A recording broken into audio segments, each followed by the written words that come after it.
Hi hello ನಮಸ್ಕಾರ. Welcome back to my YouTube channel Sukha stories. ಇದು ನನ್ನ ಓಮ್ ರೆನೋವೇಷನ್ ಥರ್ಡ್ ಎಪಿಸೋಡ್. ನನ್ನ previous 2 episodes ನೋಡಿದ್ರೆ ನಿಮಗೆ ಅದರಲ್ಲಿ ಒಂದು ಓಮ್ ರೆಫರೆನ್ಸ್ ಫೋಟೋ ಇದೆ. ಅಂದರೆ ಮನೆ ಕಟ್ಟಿದ ಮೇಲೆ ಯಾವ ರೀತಿ ಬರಬೇಕಂತ ಅಂದ್ಕೊಂಡಿದ್ದೀವಿ ಅದರದೊಂದು ರೆಫರೆನ್ಸ್ ಫೋಟೋ ಇದೆ. ದೆನ್ ಒಂದು 2D ಪ್ಲ್ಯಾನ್ ಇದೆ. ಆ್ಯಂಡ್ ಕನ್ಸ್ಟ್ರಕ್ಷನ್ದು ಮತ್ತು ಕ್ಲೀನಿಂಗ್ದು ಕಂಪ್ಲೀಟ್ ಪ್ರೋಸೆಸ್ ಹೇಗೆ ನಡೀತು ಅಂತ ಅದರಲ್ಲಿ ಎಕ್ಸ್ಪ್ಲೇನ್ ಮಾಡಿದ್ದೀನಿ. ಸೊ ಈ ವಿಡಿಯೋಲಿ ಬಾಗಿಲು ನಿಲ್ಲಿಸಿದ್ದೀವಿ, ಅದರದ್ದೆಲ್ಲ ಏನೇನು ಪ್ರೋಸೆಸ್ ಆಯಿತು ಅಂತ ನಿಮಗೆ ತೋರಿಸ್ತೀನಿ. ವಿಡಿಯೋ ಕೊನೆವರೆಗೂ ನೋಡಿ. ಇಷ್ಟ ಆದರೆ ಲೈಕ್ ಮಾಡಿ, ಶೇರ್ ಮಾಡಿ, subscribe to my channel. So ನಮ್ಮೂರ ಕಡೆ ಒಂದು ನಂಬಿಕೆ ಇದೆ. ಅಂದರೆ ನೀವು ಜಮೀನು ತೊಗೋತಿದ್ದೀರಾ ಅಥವಾ ಸೈಟ್ ತೊಗೋತಿದ್ದೀರಾ ಅಥವಾ ಒಂದು ಹೊಸ ಮನೆ ಕಟ್ತಿದ್ದೀರಾ ಅಂತಂದರೆ ಭೂವರಹನಾಥ ಟೆಂಪಲ್ಗೆ ಹೋಗಿ ಬರೋ ನಂಬಿಕೆ ಇದೆ, ಅದೊಂದು ವಾಡಿಕೆ. ನಾವು ಕೂಡ ಈ ಟೆಂಪಲ್ ಹತ್ರ ಹೋಗಿ ಇಟ್ಟಿಗೆ ಪೂಜೆ ಮಾಡಿಸ್ಕೊಂಡು, ನೀವು ಜಮೀನು ಅಥವಾ ಸೈಟ್ ತೊಗೋತಿದ್ರೆ ಅಲ್ಲಿ ಮಣ್ಣು ಪೂಜೆ ಮಾಡಿಕೊಡ್ತಾರೆ. ಮನೆ ಕಟ್ತಿದ್ರೆ ಇಟ್ಟಿಗೆ ಪೂಜೆ ಮಾಡಿಸ್ಕೊಂಬರ್ಬೇಕು. 2 ಇಟ್ಟಿಗೆ ಪೂಜೆ ಮಾಡಿಸಿ, ಒಂದು ಇಟ್ಟಿಗೆ ಅಲ್ಲೇ ಕೊಟ್ಟು ಇನ್ನೊಂದು ಇಟ್ಟಿಗೆ ತೊಗೊಂಬಂದು ಈಶಾನ್ಯ ಮೂಲಲ್ಲಿಟ್ಟು ನೀವು ಕನ್ಸ್ಟ್ರಕ್ಷನ್ ಸ್ಟಾರ್ಟ್ ಮಾಡಬೇಕು. ನಾವು ಅದೇ ರೀತಿ ಒಂದು ಇಟ್ಟಿಗೆ ತೊಗೊಬಂದು ಈಶಾನ್ಯ ಮೂಲಲ್ಲಿಟ್ಟು ಕನ್ಸ್ಟ್ರಕ್ಷನ್ ಕೆಲಸ ಸ್ಟಾರ್ಟ್ ಮಾಡಿಸಿದ್ದು. ಅದಕ್ಕಿಂತ ಮುಂಚೆ ಬಾಗಿಲಿಟ್ಟು ಪೂಜೆ ಎಲ್ಲ ಮುಗಿಸಿ ಏನೇನು ಶಾಸ್ತ್ರ ಇತ್ತು ಅದನ್ನೆಲ್ಲ ಮುಗಿಸ್ಕೊಂಡು, ಅವತ್ತು ಶುಕ್ರವಾರ ಅನಿಸುತ್ತೆ, May 1, ಮಮ್ಮಿ ಡ್ಯಾಡಿ ಶುಕ್ರವಾರ ಬಾಗಿಲು ನಿಲ್ಸೋಣ ಅಂತ ಹೇಳಿದ್ರು. ಓಕೆ ಅಂತ ಹೇಳಿ ನಾನು, ಸುಷ್ಮಾ ಮತ್ತು ನಮ್ಮ ಅಕ್ಕನ ಮಗ ಕುಶಾಲ್ ಮತ್ತು ನಮ್ಮ ಅಕ್ಕ 4 ಜನ ಟೆಂಪಲ್ಗೆ ಹೋಗಿ ಬೆಳಿಗ್ಗೆ ಡೈರೆಕ್ಟ್ ಮನೆ ಹತ್ರ ಬಂದು, ನಾವು ಬರೋದ್ರೊಳಗಡೆ ಮಮ್ಮಿ ಡ್ಯಾಡಿ ಪೂಜೆಗೆ ಏನೇನು ತಯಾರಿ ಬೇಕು ಎಲ್ಲ ಮಾಡ್ಕೊಂಡಿದ್ರು. ಅವತ್ತು ಪೂಜೆ ಕೆಲಸ ಸ್ಟಾರ್ಟ್ ಮಾಡಿದ್ರು. ನನಗೇನು ಆಸೆ ಇತ್ತು ಅಂತ ಅಂದರೆ, ಮಮ್ಮಿ ಡ್ಯಾಡಿ ಪೂಜೆ ಮಾಡಬೇಕು ಅಂತ ನನಗೆ ಆಸೆ ಇತ್ತು. ಬಟ್ ಅವರು ನಾನು ಮತ್ತು ಸುಷ್ಮನೆ ಪೂಜೆ ಸ್ಟಾರ್ಟ್ ಮಾಡಲಿ ಅಂತ ಹೇಳಿದ್ರು. ಓಕೆ, ಅವರ ಆಸೆ ಅಂತ ನಾವೇ ಪೂಜೆ ಸ್ಟಾರ್ಟ್ ಮಾಡ್ದು. ಅಂದರೆ ನನಗೂ ಮತ್ತು ಸುಷ್ಮಂಗೂ ಇದೊಂದು ಬಿಗ್ ಡ್ರೀಮ್ ಮನೆ ಕಟ್ಟೋದು. ಬಟ್ ನನಗೆ ಮೈಸೂರು ಮನೆ ಕಟ್ಟೋಣ ಅಂತ ಅಂದ್ಕೊಂಡಿದ್ದೆ. ಬಟ್ ಇವಾಗೆಲ್ಲ ಆಫ್ಟರ್ 5 ಅಥವಾ 7 ಇಯರ್ಸ್ ಆದಮೇಲೆ ಮೈಸೂರು ಮನೆ ಕಟ್ಟೋಣ, ಮೈಸೂರಲ್ಲಿ 2 ಸೈಟ್ ಇದೆ, 2 ಸೈಟ್ಗೂ ಸೇರಿಸಿ ಒಂದು ದೊಡ್ಡ ಮನೆ ಕಟ್ಟೋಣ ಅಂತ ಇಬ್ಬರಿಗೂ ಪ್ಲ್ಯಾನ್ ಇತ್ತು. ಬಟ್ ನಾವು ಹುಟ್ಟಿ ಬೆಳೆದು ದೂರ ಇದು, ಆದ್ದರಿಂದ ಇಲ್ಲಿ ಮನೆ ಬೇಕಿತ್ತು ನಮಗೆ. ಅದಕ್ಕೋಸ್ಕರ ರಿನೋವೇಟ್ ಮಾಡಿಸೋಣ ಅಂತ ಅಂದ್ಕೊಂಡೆ. ಒಂದು ಕಡಿಮೆ ಬಜೆಟಲ್ಲಿ ರಿನೋವೇಟ್ ಮಾಡಿಸೋಣ ಅಂದ್ಕೊಂಡೆ.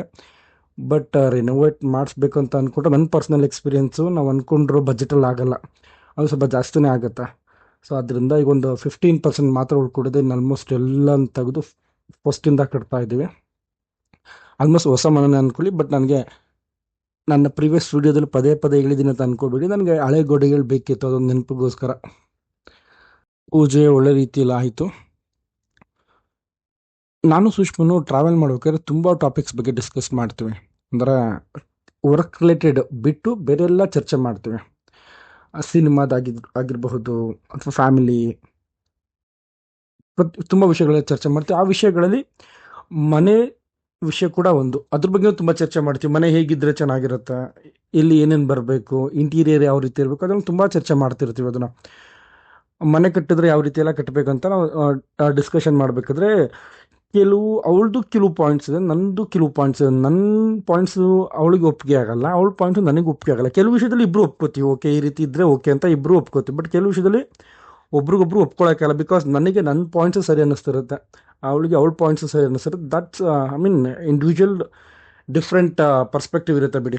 It is a individual choice. So ಏನಕ್ಕೆ ಇದನ್ನು ಹೇಳ್ತಿದ್ದೀನಿ ಅಂತಂದರೆ, ಅವಳಿಗೆ ಕಿಚನ್ ಇದೇ ರೀತಿ ಬರಬೇಕು ಅಂತ ಅವಳಿಗೆ ಕೆಲವು ಐಡಿಯಾ ಇದೆ. ಸೊ ಅದಕ್ಕೋಸ್ಕರ ಇಬ್ಬರು ಒಂದು ಅಗ್ರಿಮೆಂಟಿಗೆ ಬಂದಿದ್ವಿ. ಕಿಚನ್ ವಿಷಯಕ್ಕೆ ನಾನು ಬರೋಲ್ಲ, ಬಾತ್ರೂಮ್ ಪ್ಲಸ್ ಟಾಯ್ಲೆಟ್ಗೆ ಅವಳು ಬರಬಾರ್ದು. ನನಗೆ ಅದು ಒಳಗಡೆ ಯಾವ ರೀತಿ ಬರಬೇಕು ನನಗೂ ಕೆಲವು ಥಾಟ್ಸ್ ಇದೆ. ಸೊ ಅದಿಬ್ಬರು ಅಗ್ರಿಮೆಂಟ್ ಮಾಡ್ಕೊಂಡಿದ್ವಿ. ಈ ವಿಷಯಕ್ಕೆ ಬಾತ್ರೂಮ್ ಮತ್ತು ಟಾಯ್ಲೆಟ್ ವಿಷಯಕ್ಕೆ ಅವಳಿಗೆ ಬರಲ್ಲ, ಕಿಚನ್ ವಿಷಯಕ್ಕೆ ನಾನು ಹೋಗಲ್ಲ. ಅವಳು ಯಾವ ರೀತಿ ಬೇಕೋ ಆ ರೀತಿ ಕಟ್ಟಿಸ್ಕೋಬೋದು. ಇನ್ನು as living room, then master bedroom ಅದೆಲ್ಲ ಅವಳಿಗೆ ಬಿಟ್ಟಿದ್ದು. ಅಂಡ್ ಫ್ರಂಟ್ ಜಗ್ಲಿನೂ ಕೂಡ ನಾನು ವಹಿಸ್ಕೊಂಡಿದ್ದೀನಿ, ಯಾವ್ಯಾವ ರೀತಿ ಡಿಸೈನ್ ಬರಬೇಕಂತೇಳಿ. ಇಬ್ಬರು ಒಪ್ಕೊಂಡಿದ್ವಿ. ಅದೇ ರೀತಿ ನಡ್ಕೋತಾಳೆ ಇವಾಗ ಗೊತ್ತಿಲ್ಲ, ನೋಡೋಣ ಮುಂದಿನ ದಿನಗಳಲ್ಲಿ ಗೊತ್ತಾಗುತ್ತೆ. ನಾನು ಮನೆ ಕೆಲಸನ ಸ್ವಲ್ಪ ಬೇಗ ಮುಗಿಸ್ಬೇಕು ಅಂದ್ಕೊಂಡಿದ್ದೀನಿ. ಯಾಕಂತಂದರೆ ನಾನು ಜೂನ್ ಜುಲೈ ಸ್ಟಾರ್ಟ್ ಆಯಿತು ಅಂತಂದರೆ ಮಳೆ ಸ್ಟಾರ್ಟ್ ಆಗುತ್ತೆ. ಮಳೆ ಸ್ಟಾರ್ಟ್ ಆಯಿತು ಅಂತಂದರೆ ನಾವು ಹೊರಗಡೆ ಕೆಲಸಗಳು ಮಾಡ್ಕೊಳಕ್ಕಾಗಲ್ಲ. ಇಂಟೀರಿಯರ್ ಕೆಲಸ ಏನೇ ಇದ್ರೂ ಮಾಡ್ಕೋಬೋದು, ಹೊರಗಡೆ ಕೆಲಸ ಸ್ವಲ್ಪ ಕಷ್ಟ ಆಗುತ್ತೆ. ಅದಕ್ಕೋಸ್ಕರ ಸ್ವಲ್ಪ ಬೇಗ ಮುಗಿಸ್ಕೋತಾ ಇದ್ದೀನಿ. ಎವ್ರಿ ವೀಕೆಂಡು ಊರಿಗೆ ಹೋಗಿ ಕೆಲಸ ಹೇಗೆ ನಡೀತಿದೆ ನೋಡ್ಕೊಂಬರ್ತೀವಿ. ಬಟ್ ನಾವು ಹೋಗೋ ನೆಸೆಸರಿ ಇಲ್ಲ, ಯಾಕಂತಂದರೆ ಮಮ್ಮಿ ಡ್ಯಾಡಿ ಇಬ್ಬರಿದ್ರೆ ಎಲ್ಲ ಕೆಲಸ ನೋಡ್ಕೋತಾರೆ. ನಮ್ಮ ಡ್ಯಾಡಿ ಆಲ್ರೌಂಡ್ರು, ಅವ್ರು ಇಂಥ ಕೆಲಸ ಮಾಡಲ್ಲ ಅಂತಿಲ್ಲ, ಏನು ಕೆಲಸ ಇದ್ರೂ ಆರಾಮಾಗಿ ಮಾಡ್ತಾರೆ. ಅವರಿಂದ ನಾನು ಕಲಿಯೋದು ತುಂಬ ಇದೆ. ಮಮ್ಮಿ ಒಳ್ಳೆ ಮ್ಯಾನೇಜ್ಮೆಂಟ್ ತುಂಬ ಚೆನ್ನಾಗಿ ಮಾಡ್ತಾರೆ. ಮೆಮೊರಿ ಪವರ್ ತುಂಬ ಸ್ಟ್ರಾಂಗ್ ಇದೆ ಅವ್ರಿಗೆ. ಏನು ಬರ್ಕೊಳ್ಳೋ ನೆಸಸರಿನೇ ಇಲ್ಲ. ದುಡ್ಡು ಯಾವಾಗ ಯಾರಿಗೆ ಎಷ್ಟು ಕೊಟ್ಟು, ಯಾರಿಗೆ ಎಷ್ಟು ಮಾತಾಡಿದೋ ಪ್ರತಿಯೊಂದು ನೆನಪಿರುತ್ತೆ ಅವ್ರಿಗೆ. ಸೊ ಮ್ಯಾನೇಜ್ಮೆಂಟ್ ಚೆನ್ನಾಗಿ ಮಾಡ್ತಾರೆ. ಡ್ಯಾಡಿ ತುಂಬ ಚೆನ್ನಾಗಿ ಕೆಲಸ ಮಾಡ್ತಾರೆ. ಸೊ ಅವರಿಬ್ಬರು ಕಾಂಬಿನೇಷನ್ನು ಸೂಪರ್ ಇದೆ. ನಾವು ಹೋಗೋ ನೆಸಸರಿ ಇಲ್ಲ, ಬಟ್ ವೀಕೆಂಡ್ ಏನು ಮಾಡೋದು, ಮನೆ ಕೆಲಸ ನಡೀತಾ ಇರೋದು ಹತ್ರದಿಂದ ನೋಡೋಕೆ ಖುಷಿ ಆಗುತ್ತೆ, ಅದಕ್ಕೋಸ್ಕರ ಹೋಗ್ತೀವಿ. ನಮ್ಮ ಅಕ್ಕ ಕೂಡ ಬಂದು ಪೂಜೆ ಮಾಡಿದ್ರು. ನೋಡಿ ಅವನು ನಮ್ಮ ಅಕ್ಕನ ಮಗ ಪಕ್ಕದಲ್ಲಿ ನಿಂತಿದ್ದ ನೋಡಿ ಅವನೇ. ನಾನು ಮ್ಯಾನೇಜ್ಮೆಂಟ್ ಬಗ್ಗೆ ಹೇಳ್ತಿದ್ದೆ ಮಮ್ಮಿ.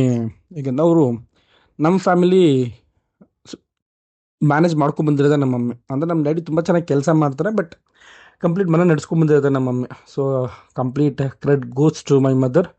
ಬಟ್ ನಮ್ಮ ಫಾದರ್ಗೂ ಕೂಡ ಅಷ್ಟೇ ಜವಾಬ್ದಾರಿಯಿಂದ ಎಲ್ಲ ಕೆಲಸ ಮಾಡ್ಕೊಂಡು ಬಂದಿದ್ದಾರೆ. ಬಟ್ ಏನೇ ಆದರೂ ಮ್ಯಾನೇಜ್ಮೆಂಟ್ ಚೆನ್ನಾಗಿರ್ಬೇಕು ಮನೇಲಿ, ಅದಿದ್ದರೆ ಎಲ್ಲ ಚೆನ್ನಾಗಿರುತ್ತೆ. ಸೊ ಅದೆಲ್ಲ ಆದಮೇಲೆ ಒಂದು ಚಿಕ್ಕ ಫೋಟೋ ಶೂಟ್ ಆಯಿತು ಮಕ್ಕಳ ಜೊತೆ. ಅವತ್ತ ಐ ಥಿಂಕ್ ಕಿಟಕಿನೂ ಕೂಡ ನಿಲ್ಸಿದ್ದು, ಬಾಗಿಲು ನಿಲ್ಸಿದ್ದನೇ ಆ ಕಟ್ಟಡ ಎಲ್ಲ ಎತ್ಕೊಂಡು ಕಿಟಕಿ ಕೂಡ ನಿಲ್ಸ್ಕೊಂಡು ಅವತ್ತ ಆಲ್ಮೋಸ್ಟ್ ಎಲ್ಲ ಸುತ್ತಲೂ 2 ಫೀಟ್ ಗೋಡೆ ಬಂತು ಅವತ್ತ. ಐ ಥಿಂಕ್ ಅಷ್ಟೇ ಅನಿಸುತ್ತೆ. ನಿಮ್ಮ ನೆಕ್ಸ್ಟ್ ವಿಡಿಯೋದಲ್ಲಿ ಬೇರೆ ಏನು ಪ್ರೋಗ್ರೆಸ್ ಆಗುತ್ತೆ ನಾನು ನಿಮಗೆ ತೋರಿಸ್ತೀನಿ.